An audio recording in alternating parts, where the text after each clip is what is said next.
Несанкционированный митинг с участием сотен жителей республики проходит в столице Ингушетии уже несколько дней. Изначально люди выходили только лишь с одним условием – не ратифицировать соглашение об определении границы между Ингушетией и Чеченской республикой. Но за дни митинга приоритеты поменялись. Теперь условия, выдвигаемые митингующими, совсем другие. Многие, поняв всю суть, принимают для себя решение не поддерживать более протест, ведь о землях уже вспоминают немногие.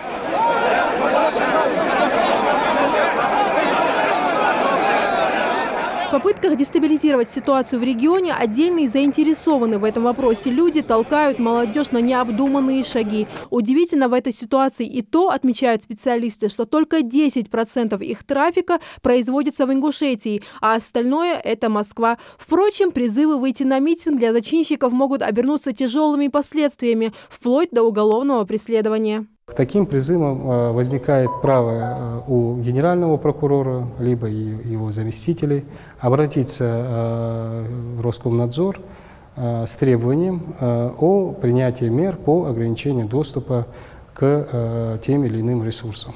Последствия какие могут быть? При принятии такого решения Роскомнадзор вносит в единый реестр запрещенной информации, ту или иную информацию, которая, на взгляд прокуратуры, распространяется с нарушением установленного порядка и содержит в себе какие-то уголовно наказуемые деяния, о которых я говорил. Оператор связи, который оказывает телематические услуги связи, принимает меры на всей территории Российской Федерации по ограничению доступа к тому или иному интернет-ресурсу, либо сайту, странице в сети интернет.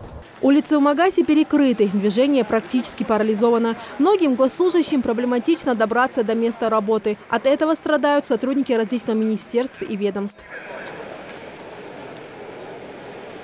Давление оказывают и на журналистов национального телевидения. Многих наших корреспондентов и ведущих узнают на улицах. Их останавливают участники митинга, предъявляя различные угрозы, а также пишут в социальных сетях, требуя либо освещать свои незаконные действия, либо вовсе уходить с работы. Мониторинг сети интернет показывает, что далеко не все пользователи соблюдают разумные границы критики органов государственной власти и конкретных их представителей. И зачастую опускается до прямых оскорблений. Кроме того, что это просто некрасиво и недостойно, это еще уголовно наказуемо. Статья 319 Уголовного кодекса Российской Федерации предусматривает наказание в виде штрафа, обязательных исправительных работ. Происходящее в Ингушетии прокомментировал российский адвокат, политический деятель Дмитрий Аграновский. То, что происходит, достаточно очевидно, я это вижу. За этим четко наблюдаю, как сегодняшние технологии позволяют вмешаться в практически любой конфликт из любой точки земного шара. Это может быть просто элементом информационной войны. Вопросу о границе в той местности, насколько я помню, уже более 100 лет. Во-первых, в любом случае тут нет повода для референдума, потому что прежде всего происходит просто нанесение на карту границы, а не изменение ее. Во-вторых, эта третья статья регионального закона никак не оправдывает те несанкционированные митинги, которые провоцируют сегодня, не оправдывает незаконные, тем более какие-то насильственные провокативные действия. По его мнению, то, что происходит, достаточно очевидно. Разжигание конфликтов на территории России – это абсолютно нормальная и регулярная деятельность западных спецслужб.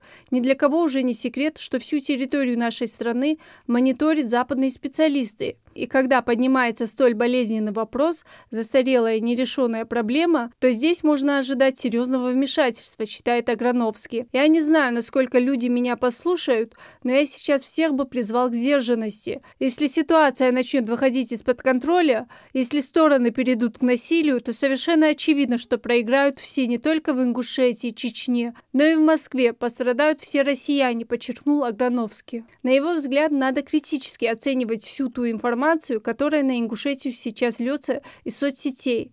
Поверьте, мы не раз уже это проходили. Эта инфоатака во многом инспирирована западными спецслужбами. Это их обычная работа, сказал эксперт. Я вижу все, что сегодня делается. Несмотря на любые обстоятельства, ЭСДИЛ ни в жизни, ни даже в виртуальной реальности никто не отменял. Потому каждому, кто высказывается, следует знать, что за свои слова придется держать ответ.